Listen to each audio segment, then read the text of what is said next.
Olá a todos e sejam bem-vindos de volta para mais uma edição com atos de coragem de pessoas fantasiadas que ajudam o próximo. Está no ar mais um episódio de História Revista.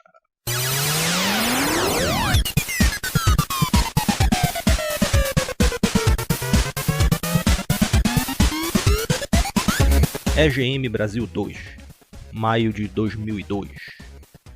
Chega o jogo do filme do Homem-Aranha, o remake do Resident Evil no GameCube e mais o fenômeno Counter-Strike. E já começamos com uma boa notícia. Mario está de volta. Na verdade, a notícia real é que em 2002 o GameCube vai ganhar jogos. Seu próximo grande lançamento é o Super Mario Sunshine. Muitos anos para ser uma sequência direta do Mario 64. E apesar de tantos lançamentos no meio do caminho, esse é a próxima aventura verdadeira no estilo que conhecemos. Também chega o Metroid Prime, que gerou muita desconfiança da parte do público por causa da escolha em fazer o jogo com visão em primeira pessoa.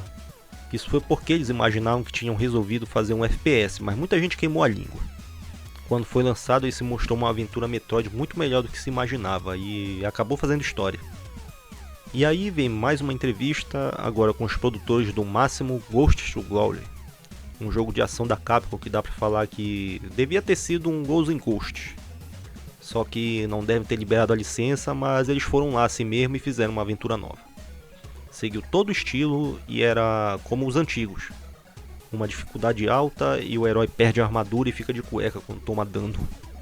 E esse jogo é bom mesmo, tem tudo isso de ser difícil como nos tempos antigos e também é um ótimo hack and slash. A ideia original era lançada no Nintendo 64, mas eles trabalharam muito e adiaram. Depois era o Dreamcast, depois teve adiamento e finalmente PlayStation 2. Teve uma sequência que era ainda melhor e que foi lançada nesse tempo também. E aqui estamos com o fenômeno Counter-Strike. A trajetória de uma expansão que conseguiu criar o próprio gênero. Antes de entrar no assunto, temos que falar dos mods feitos por jogadores que datam desde muito antes da explosão do estilo FPS. Sempre tinha um jogador aqui e ali que entendia de programação e ia fuçar o código e descobria como os jogos funcionavam. E isso às vezes nem era preciso ir tão a fundo, porque em certo momento as produtoras começaram a dar para os jogadores as ferramentas para fazer isso. Existe até uma história de que quando lançaram o Wolfenstein 3D, ou uma das suas sequências, eles fizeram um concurso em que os jogadores tinham que encontrar em alguma fase, que era um labirinto, uma placa na parede ou uma coisa do tipo que tinha um telefone e ele tinha que ligar e os primeiros que fizessem isso iam ganhar o poder e a glória. Mas deu que poucas horas depois das lojas abrirem já tinha gente telefonando e eram justamente os jogadores que, em vez de jogar, foram mexer no código do jogo, nos mapas e eles foram lá direto onde estavam as texturas e olha só, tem um telefone aqui, vamos ver o que acontece. E aí chegamos ao Counter-Strike, CS para os íntimos. Foi lá no começo um mod do Half-Life 1, que por sua vez ele era baseado na engine do Quake 2. Foi criado com esse mesmo esquema de que são dois times, terrorista e contra-terrorista.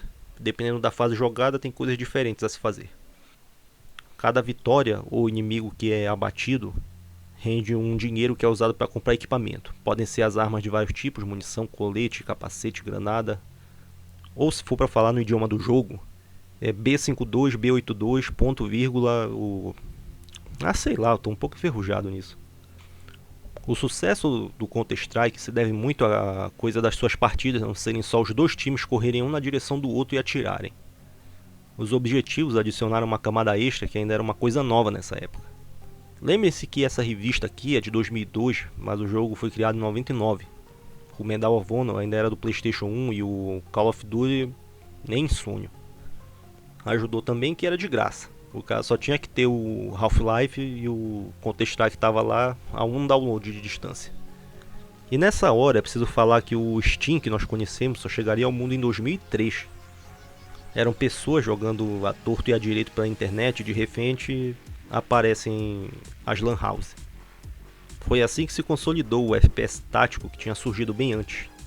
Foi com o Rainbow Six lançado em 98. Foi o primeiro no estilo FPS e também tem outros estilos diferentes, mas até nisso pode haver controvérsia porque o Rainbow Six é muito diferente. No começo de cada missão a gente tem que organizar uma estratégia que tem mapa, pontos de referência, caminho, equipamento, uniforme. E é para um jogador só, ou então no máximo jogo cooperativo. enquanto que o CS é estritamente multiplayer e é voltado para isso. Só em outras versões que foram inventar um single player que era bem pouca coisa e totalmente dispensável. Foi só mesmo uma formalidade. O jogo passaria muito bem sem isso. Na época dessa reportagem ele já tinha sido adquirido pela Valve e recebia atualizações como qualquer jogo oficial. Aqui mesmo indicaram outros mods no Half-Life tanto para single player quanto para multi. Que tem, por exemplo, invasão alienígena e de zumbis. E depois de muitas mudanças, eventualmente ele se tornou Left 4 Dead. Tem também uma simples guerra de bola de neve e os famosos Deathmatch Classic, onde eles reproduziram as partidas do Quake 1 e os que se tornaram oficiais depois, como o Ricochet e o Day of Defeat. E tem ainda um certo Team Fortress, ainda com gráficos realistas, e um outro que sempre quis ver, mas que nunca achei, foi o que transformava o Half-Life nas corridas de moto do Tron. Mas quem foi desse tempo mesmo e jogou o CS bastante, em algum momento deve ter pego aquele pacote de vozes em português que no meio das suas falas tinha: "Aê mano, cai no mato que essa merda vai explodir". E se tu foi desse tempo, vou pedir aí, conta aí nos comentários alguma história de alguma partida que foi clássica. Todo mundo tem uma de algum jogo. Hoje eu quero ouvir alguma de CS. Hora dos previews que só tem jogo que não deu em nada. O primeiro é esse tal de Kingdom Hearts. Diz a lenda que foi criado no dia que um executivo da Square e um da Disney entraram no elevador e comentaram que deviam fazer alguma coisa juntos. E aí eles foram lá e se juntaram. Criaram esse mundo onde acontece essa aventura do Sora. A cada momento, personagens conhecidos de desenhos e filmes e RPGs apareciam devidamente caracterizados. O trabalho foi duro, mas não acredito que eles esperavam que fizesse tanto sucesso. Rapidamente fizeram uma continuação que teve ainda mais personagens e mais histórias se cruzando. Lá do outro lado vamos encontrar um jogo do Superman, Shadow of Apocalypse. Esse é o nome do planeta que é comandado pelo Darkseid e que tem coisas vindo de lá para encher o saco de Metrópolis. Também foi baseado no desenho, já tinha gráficos mais bem feitinhos assim.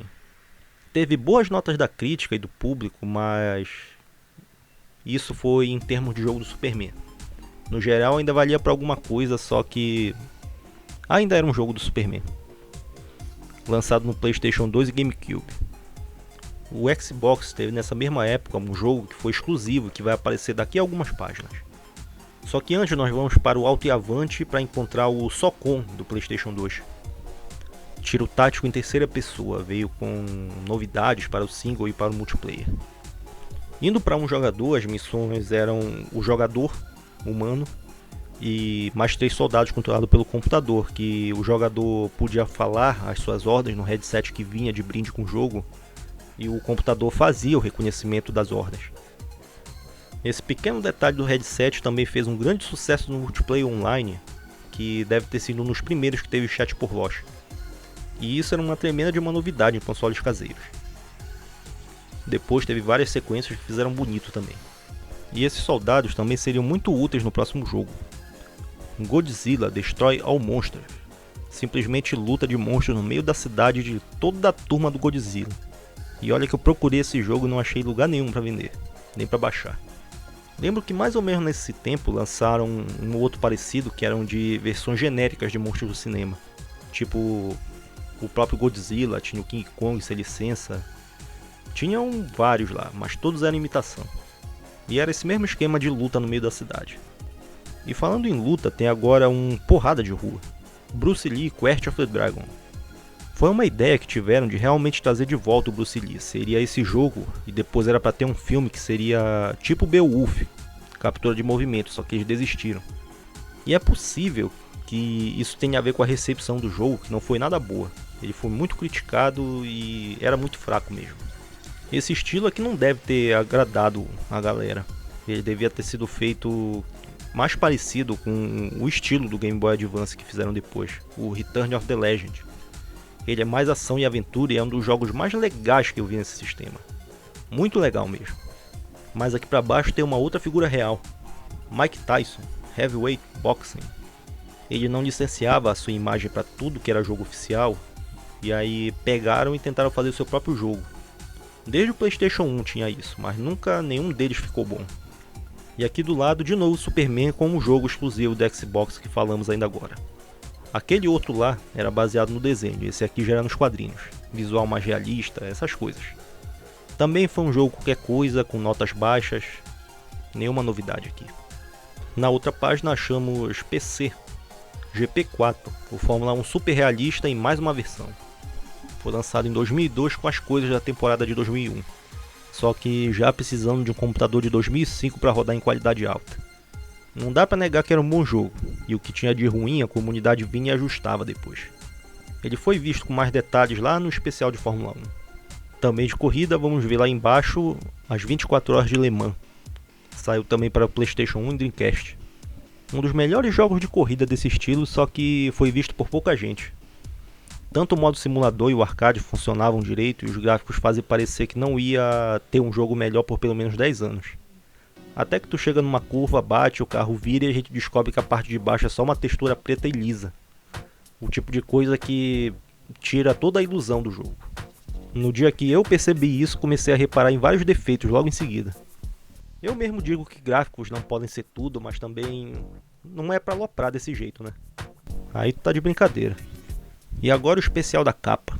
Mais um que veio direto dos quadrinhos. Na verdade, direto do filme que veio dos quadrinhos.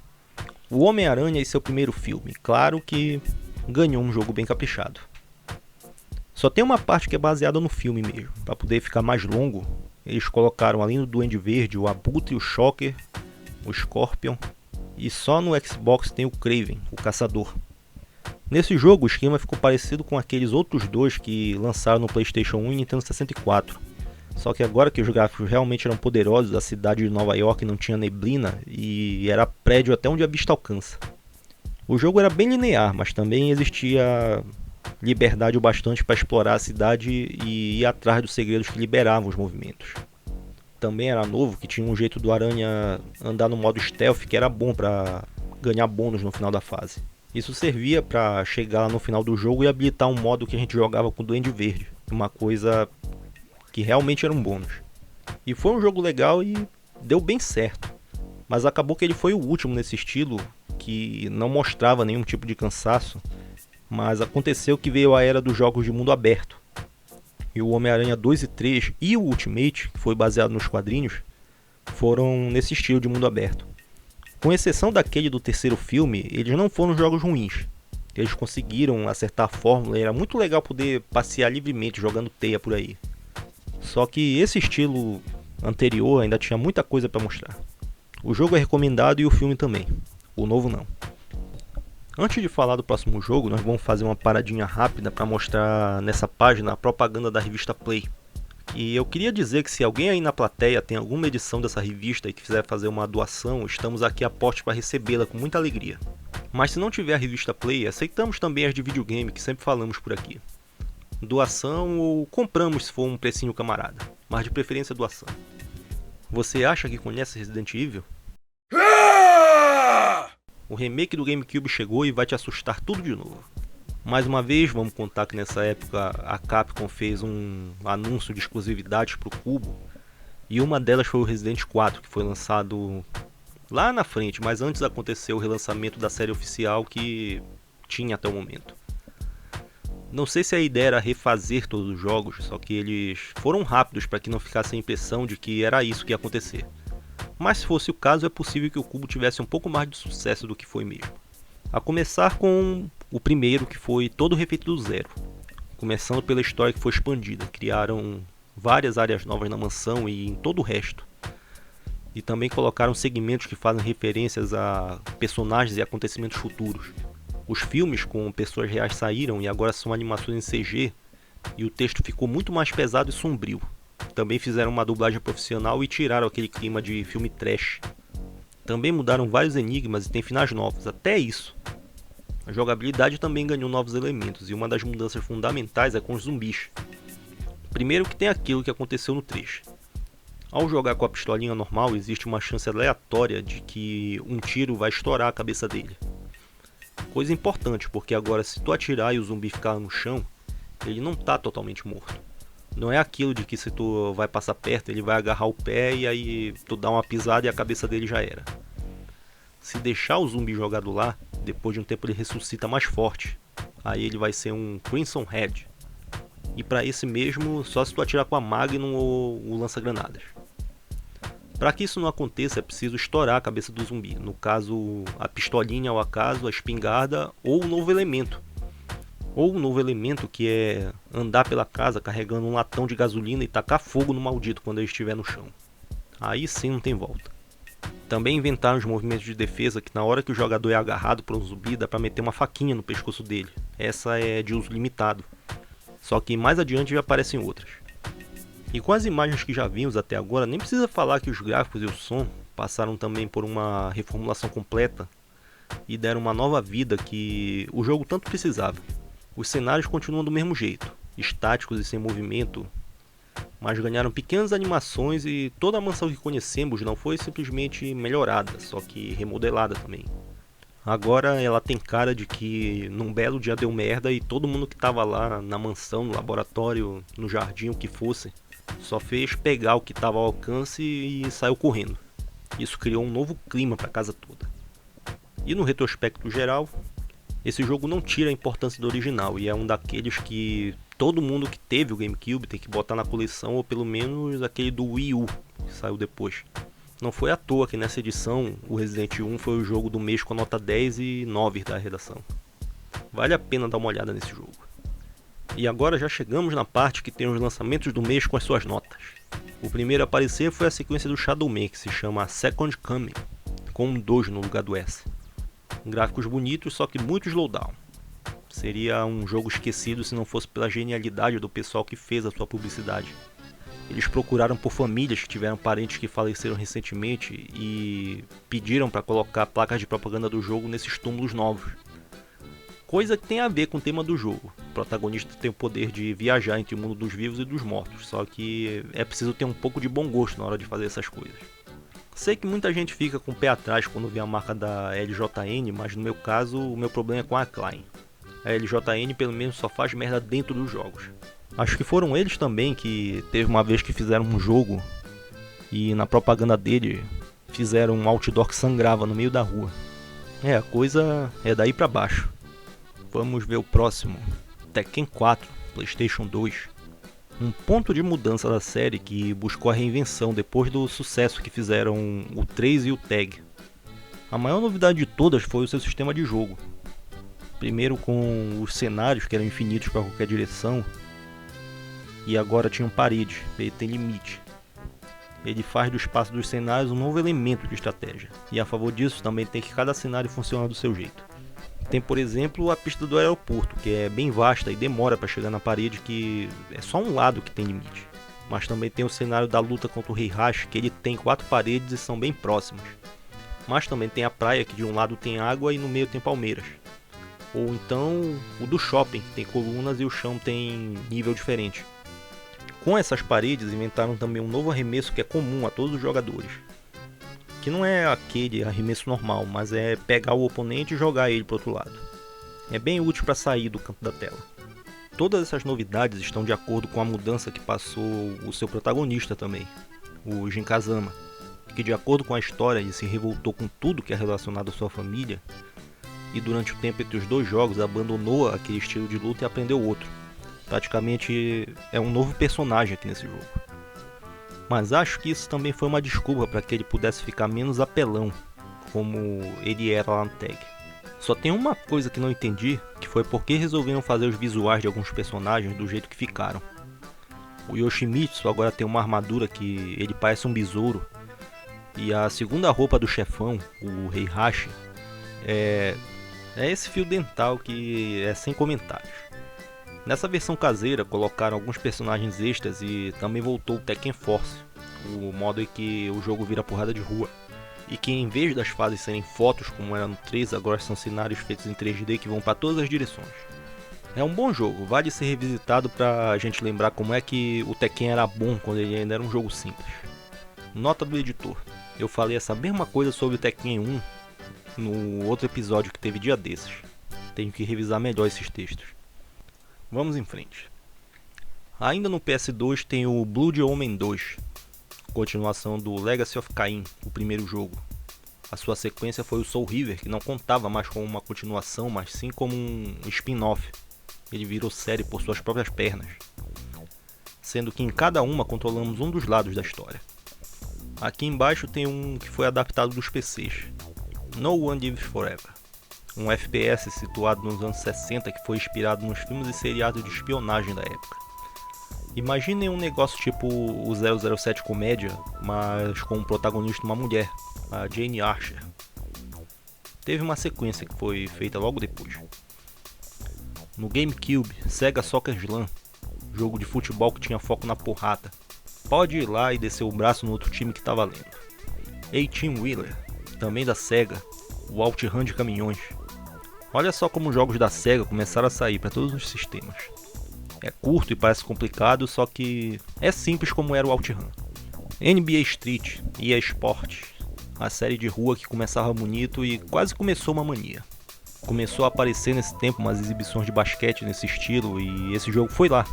Levou o jogo descompromissado e cheio de onda como se fosse o NBA Jam, só que ele tinha cara própria e a licença da NBA para jogadores e uniformes, tanto atuais quanto antigos. Mas aqui embaixo tem um que passou em branco: ESPN MLS Extra Time, a liga americana de futebol normal. Foi um lançamento exclusivo americano para 128 bits e, como já devem ter percebido, ninguém se importou com o nome e lançaram a si mesmo, em vez de chamar de Winning Eleven. E ao seu lado, Agent Under Fire, mais uma vez o 007 num FPS que veio botar sua marca. Esse aqui nós já vimos naquele especial. Será que já vimos? Esse é o problema, eu não sei qual é o dia que esse episódio vai passar, então deixa pra lá. Agora é tudo do Xbox. UFC Tap Out, continuação do Ultimate Fight Championship do Dreamcast. Foi o segundo da série quando ainda era chamado de Vale Tudo. Se foi metade do que o primeiro jogo foi, já tá de bom tamanho. O Dreamcast tem um lançamento, enquanto ainda dava tempo. Foi esse Hockey, NHL 2002, feito pela própria Sega, que tentou começar uma franquia de esportes, porque a Electronic Arts se recusou a produzir pro Dreamcast. É aquela história. Não ficaram jogos ruins, só que era uma produção gigantesca para lançar só para um sistema. Nem se vendesse bem ele ia dar certo. O Game Boy Advance também tem um. Tony Hawk Pro Skater 3, mais uma surpresa. Eles já tinham lançado dois e falaram que usariam gráficos poligonais nos bonecos, e deu muito certo. Nesse terceiro eles melhoraram a mecânica e a movimentação, ficou muito boa mesmo para bonecos tão pequenos. A jogabilidade também ficou exemplar e novamente o destaque vai para os cenários, que são perfeitamente reproduzidos em 2D, com a visão isométrica, como falam. Do mesmo jeito que tu jogava em 3D, dá para jogar aqui. Tá tudo no mesmo lugar. Os itens, rampas, half-pipes, corrimão, é uma tradução perfeita que vale a pena uma jogada. E aqui é o final desse episódio em duas partes. Falamos de pessoas altruístas cuja profissão é cuidar da vida dos outros sem fazer fofoca. X-Men e Homem-Aranha. Eles tiveram que ficar uma semana de distância para o episódio não correr o risco de ficar ruim que nem aquele velho jogo do Super Nintendo, o Arcade Revenge, que já foi visto no outro dia aí. Com tudo feito por aqui, agora é contigo aí do outro lado da tela.